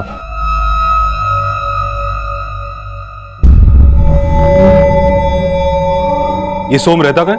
सोम का एक रेस्टोरेंट है साहब, नगरदास रोड पे। सोम के रेस्टोरेंट का नाम, रीना जिस घर पर भाड़े पे रहती थी उसका पता और उसके भाई के घर का पता सब लिखवाओ। ठीक है सर। सावंत, एक काम करो सर, रीना जिस घर पर भाड़े में रहती थी उस घर पर एक टीम भेजो। हो सकता है कि रीना की मां वहां पर मिल जाए। तब तक हम सोम और रीना की बहन से मिलते हैं। Okay sir.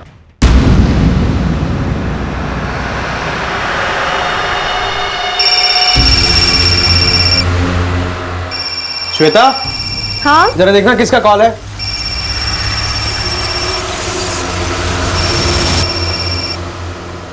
हेलो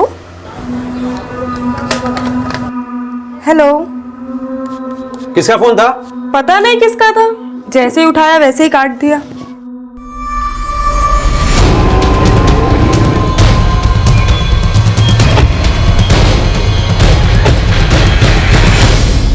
सोम तुम्हारा नाम है? हाँ सर, बोलिए। रीना को जानते हो? सर, आप उस बेवड़े की बात पर यकीन कर रहे हो? सर, एक नंबर का घटिया और नालायक इंसान है वो। हमेशा शक करता था रीना को, इसीलिए रीना ने उसको छोड़ दिया। मगर तुम तो मिलते थे रीना से। हो सकता है कि पंकज का शक सही हो और वो बच्चा तुम्हारा ही हो। सर, मला नहीं माहिती, मुझे तो इस बात से ज्यादा हैरानी थी कि रीना पेट से है। तो तुम्हारा मतलब है कि रीना का तुम्हारे अलावा किसी और से भी रिश्ता था? नहीं साहब, मैंने ऐसा कब कहा? देखिए सर, आप जैसा सोच रहे वैसा मेरा रिश्ता नहीं था रीना के साथ। हम लोग सिर्फ दोस्त थे। ये सब उस पंकज ने ही किया हो, जबरदस्ती से। आए दिन उसके खोली पे आके तमाशा करता था वो। कहाँ लेके जा रहा है? छोड़। अपने बच्चे के साथ रहना तो घर वापस आ जा। लेकिन एक नंबर का नालायक मानुस है तो। सर, काम धंधा तो कुछ करता नहीं था और बेचारी वो रीना पैसे कमा के लाती थी, उसके पैसे छीन के दारू पे उड़ाता था।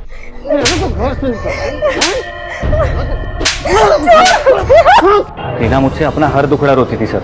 कितने टाइम से जानते हो तुम रीना को? सर बचपन से जानता था मैं उसको। रीना का भाई राकेश मेरा दोस्त है। इनफैक्ट राकेश मेरी और रीना की शादी भी कराने वाला था, लेकिन इसके पहले ही पंकज के साथ वो भाग गई।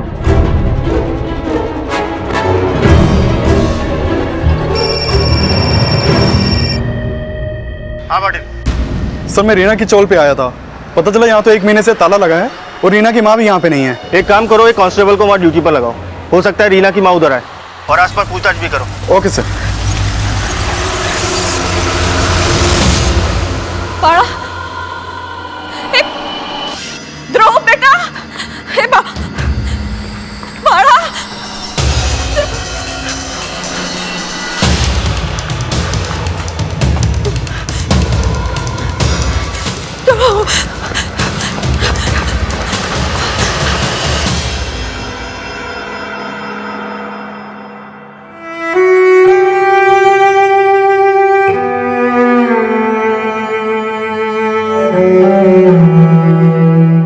आई देख, कॉन्वेंट स्कूल है वो का।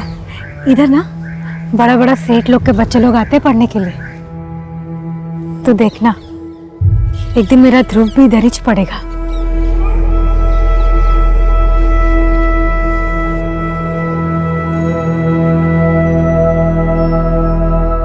ध्रुव बेटा, नानी देखो मैंने क्या लिखा है, ABC।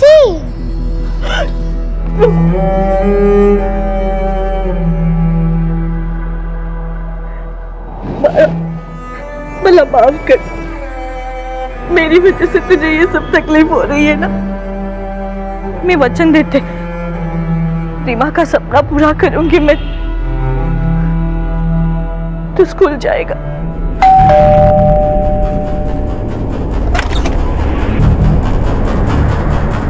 रीना का भाई राकेश यहीं रहता है? रीना का मर्डर? ये कैसे हो सकता है साहब? ऐसा हो चुका है, लेकिन तुम्हारी आई ने तुम्हें बताया नहीं। वो तो रीना के साथ ही रहती थी ना? नहीं साहब, कुछ नहीं बताया मेरी आई ने। वैसे कई महीनों से मैं मेरी आई से बात नहीं कर रहा और ना ही रीना से। क्यों, कोई झगड़ा हुआ? मेरी उनसे बनती नहीं थी। मैं रीना की शादी सोम के साथ कराना चाहता था, उसकी मम्मी ने भी करने वाला था मैं, लेकिन वो उस पंकज के साथ भाग गई। हाँ, मगर पंकज ने तो कहा कि वो 1 साल पहले ही पंकज को छोड़कर चली गई थी। हाँ सर, वो पंकज को छोड़ के आई थी। तू तो बोली थी पंकज तुझे बहुत खुश रखेगा, अब पता चला? बेटा भूल हो गई इससे, अब काय को ताना मार रहा है? जब ये भाग के गई थी ना तो पूरी दुनिया ने मेरे को टॉन्ट मारा था, उसका क्या? अब आ गई वापस, अब तो पूरी दुनिया मेरी इज्जत का फालूदा बना देगी। भाऊ आप टेंशन मत लो, मैं आपके साथ नहीं रहूंगी। अरे बेटा सुन तो, क्या कह रही? मैंने रीना को 2 बात क्या कह दी, वो तो किराए के घर में रहने लगी। वो अकेली थी इसलिए मेरी आई भी उसके साथ चली गई। मैंने नहीं बोला था आई को जाने के लिए। राकेश रीना का वो भाई था जिसकी पढ़ाई के लिए रीना ने अपनी पढ़ाई छोड़ दी थी, और विडंबना यह थी कि आज राकेश पढ़ लिख कर एक रेप्यूटेड कंपनी में जॉब कर रहा था और रीना अपनी आजीविका चलाने के लिए दूसरों के घरों में काम कर रही थी। पुलिस को लग रहा था कि रीना की हत्या के बाद रीना की मां सविता शायद रीना के भाई के टच में हो सकती है। सविता का अचानक रीना के बेटे के साथ गायब हो जाना इस बात की तरफ भी इशारा कर रहा था कि शायद रीना की हत्या में उसका कोई हाथ हो।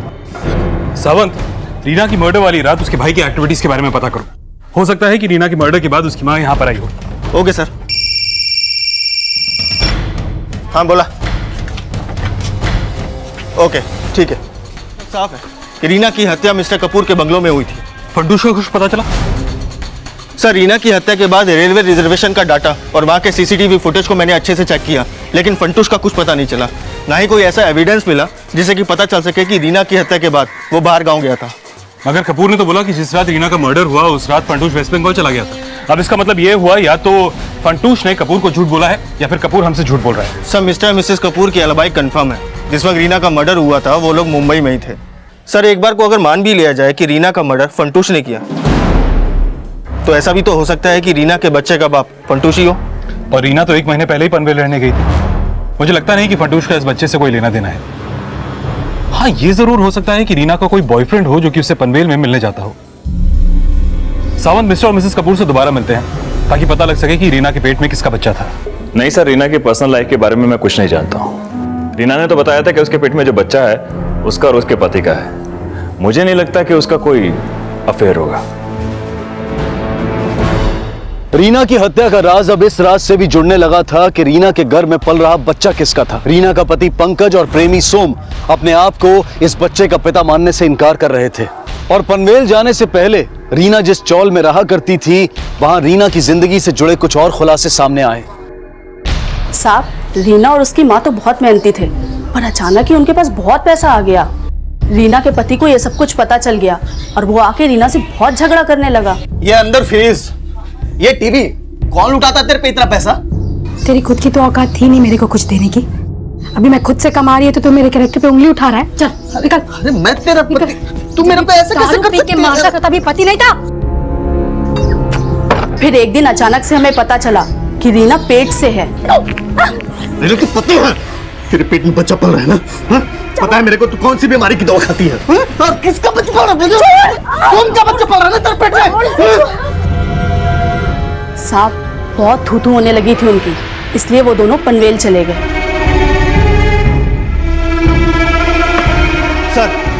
सर, रीना के पड़ोसियों से लेके उसके कॉल रिकॉर्ड्स और जहां जहां वो काम किया करती थी सब जगह पूछताछ की। सर, उसकी लाइफ में पंकज के अलावा सिर्फ सोम ही ऐसा था जो उसे प्रेग्नेंट कर सकता था। शायद इसी वजह से गुस्से में आके पंकज ने रीना का मर्डर कर दिया। ये सोम और पंकज, इन दोनों को थाने बुलाओ। Okay sir. नानी आई कब आएगी? आएगी अभी। नानी बोलो ना कब आएगी? बोलो ना नानी, बोलो। नहीं आने वाली है तेरी आई, समझा? समझा क्या? नहीं आने वाली है तेरी आई। वो जो उसके पेट में बच्चा था ना, खा गया तेरी आई को।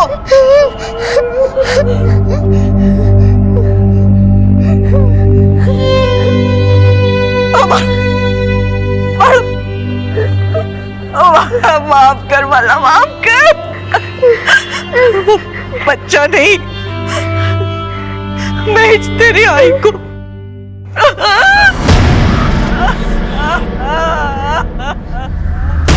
साहब, ये बात सच है कि मैं रीना से शादी करना चाहता था, लेकिन उसके पेट में मेरा बच्चा नहीं था और ना ही उसने मेरे से कभी पैसे मांगे थे। सर साहब, सोम का बच्चा नहीं होगा तो किसी और का होगा, लेकिन मेरा नहीं था साहब। रीना के पेट में अगर किसी तीसरे का बच्चा था तो हो सकता है कि रीना के मर्डर में भी इसी तीसरे का हाथ हो। सबसे पहले पंकज, सोम और रीना का बच्चा, इनका डीएनए टेस्ट करवाओ। उसके बाद ही इस एंगल को आगे एक्सप्लोर किया जा सकता है। Okay sir. पुलिस ने जब पंकज और सोम का डीएनए रीना के घर में पल रहे बच्चे के साथ मैच करके देखा तो यह साफ हो गया कि वो बच्चा उनका नहीं था। लेकिन वो बच्चा किसका था? क्या रीना की हत्या का जिम्मेदार वो शख्स था जिसका वो बच्चा था? फिलहाल उस बच्चे के पिता के बारे में कोई लीड नहीं मिल रही थी, लेकिन रीना की हत्या में सोम और पंकज का हाथ होने का संदेह अब भी बरकरार था। सर, माना कि बच्चा पंकज और सोम दोनों का ही नहीं है, लेकिन दोनों के पास स्ट्रॉन्ग मोटिव है रीना को मारने का, क्योंकि रीना की प्रेगनेंसी से दोनों को प्रॉब्लम थी। लेकिन सावंत, ये भी तो पता चले कि रीना के पेट में जो बच्चा था वो किसका था और ये फंटूश कहां गायब हो गया। और इस सब में रीना की मां की क्या भूमिका है? और वो उस दिन पुलिस स्टेशन आई तो हमसे मिलके क्यों नहीं गई? सावंत, रीना के मर्डर की कहानी तब तक साफ नहीं हो सकती जब तक फंटूश और रीना की मां हमारे हाथ नहीं लगते। कुछ भी करके इनको ढूंढना ही होगा। Okay sir.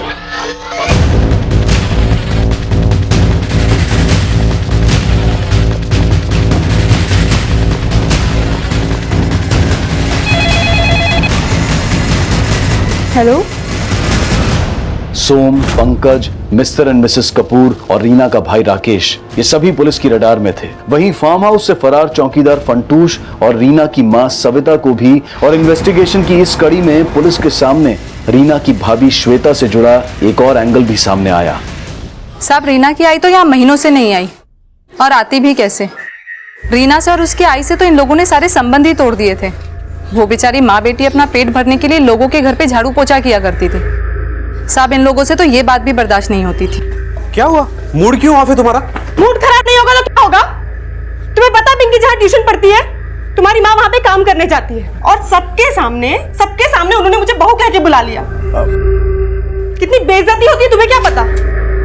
इतना ही बुरा लगता था तो अपने पति को कहकर उन्हें घर पे क्यों नहीं रख लिया? सर, हमने कोशिश की थी पर उन लोगों में बहुत अकड़ थी सर। आई, समझने की कोशिश कर। जब कोई मुझे कहता है ना कि तुम्हारी आई और बहन काम वाली बाई है, तो अच्छा नहीं लगता।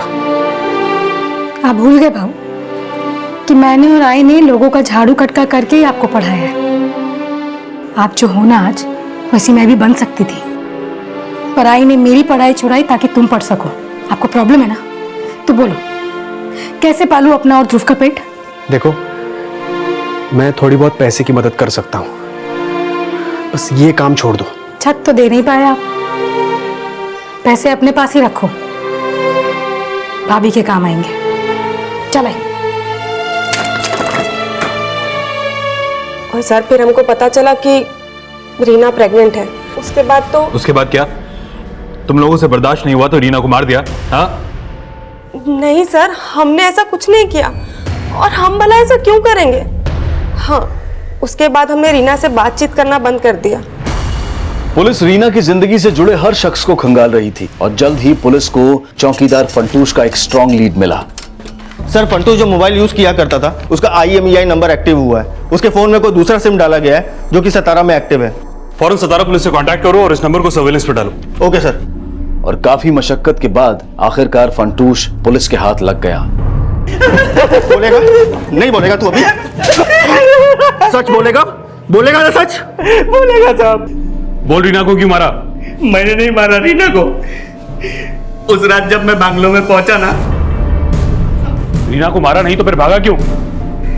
वो मेरे को कापुर साहब बोला था कि भाग जा उधर से।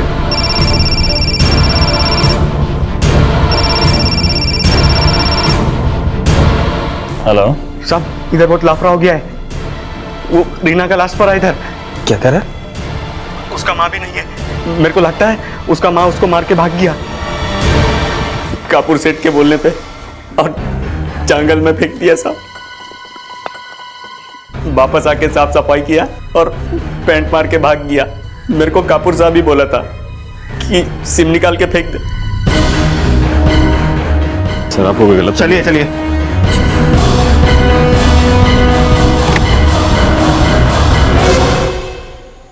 एक्चुअली वो बच्चा मेरा ही था। सरोगेसी के जरिए रीना प्रेग्नेंट हुई थी। सरोगेसी? एक्चुअली सर, मेरी वाइफ कंसीव नहीं कर सकती थी और रीना को अच्छा लाइफस्टाइल चाहिए था और हमें बच्चा चाहिए था। रीना को मैंने सरोगेट मदर बनने का ऑफर दिया। पहले तो उसने मना कर दिया, बाद में वो मान गई। मैंने उसे 10 लाख रुपए देने का प्रॉमिस किया था और 2 लाख रुपए दे भी दिए थे। आप सच बोल रहे हैं? इसका क्या सबूत है? देखिए, मैंने अपने लॉयर से सारे पेपर बनवाए थे, आप चेक कर सकते हैं। सर मिस्टर कपूर के लॉयर ने पेपर्स दिखाए। सर, रीना अपनी मर्जी से सरोगेट मदर बनी थी। उसने NDA भी साइन किया था, जिसके मुताबिक वो ये बात कभी डिस्क्लोज नहीं करेगी कि उसके पेट में जो बच्चा पल रहा था वो मिस्टर कपूर का था। यह साफ हो गया था कि रीना एक सरोगेट मदर थी और उसके द्वारा साइन किया गया NDA यानी कि नॉन डिस्क्लोजर अग्रीमेंट ही उसकी चुप्पी की वजह था। क्या रीना की चुप्पी ही उसकी हत्या की वजह बनी थी या फिर कारण कुछ और था? मिस्टर कपूर और फंटूश का बयान रीना की मां पर भी शक पैदा कर रहा था, लेकिन जल्द ही पुलिस को रीना की भाभी श्वेता की एक्टिविटीज भी संदिग्ध नजर आने लगी।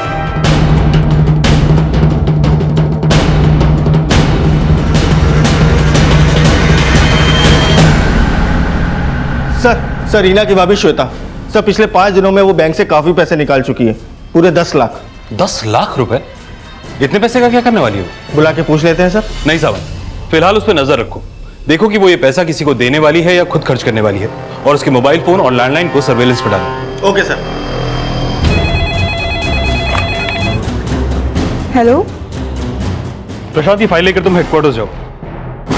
सर, रीना के भाई के घर के लैंडलाइन पर चेंबूर के एक पीसीओ से कॉल आया था। वो फोन टैप हो चुका है। सर, वो फोन रीना की मां ने किया था।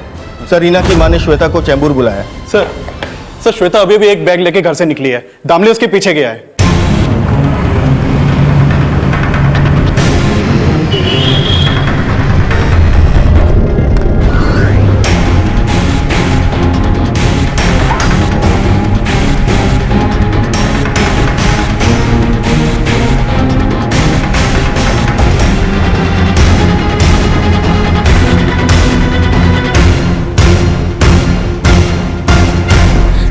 मैंने कुछ नहीं किया है सर।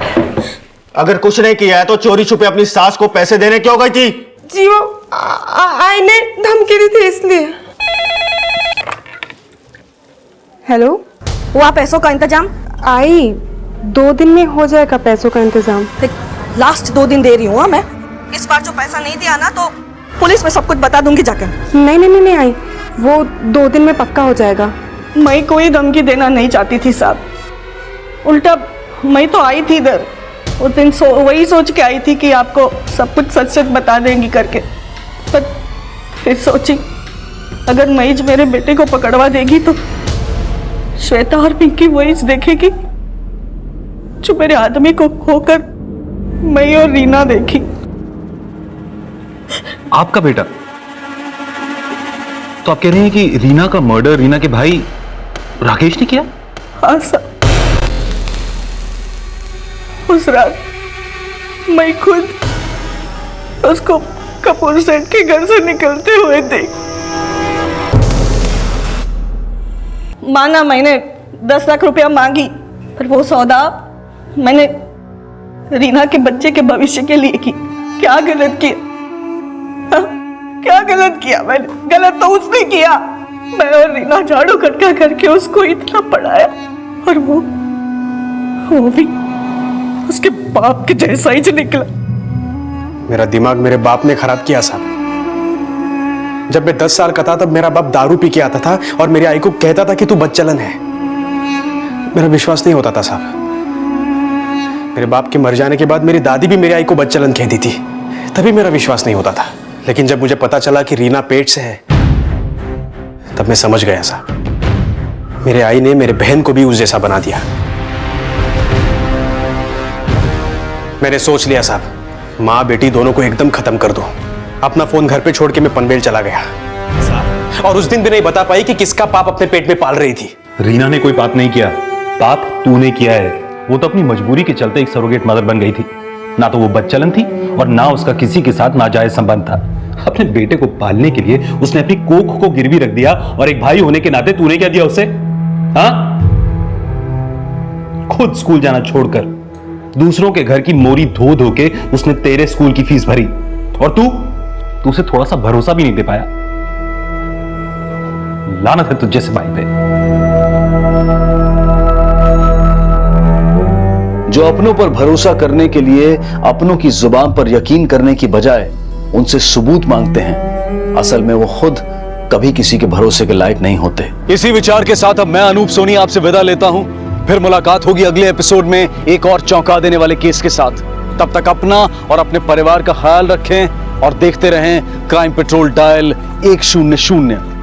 सबक एक को सीख हम सबको। जय हिंद। इस तरह के और भी एपिसोड देखने के लिए हमारे चैनल को सब्सक्राइब करें और बेल आइकन दबाना ना भूलें।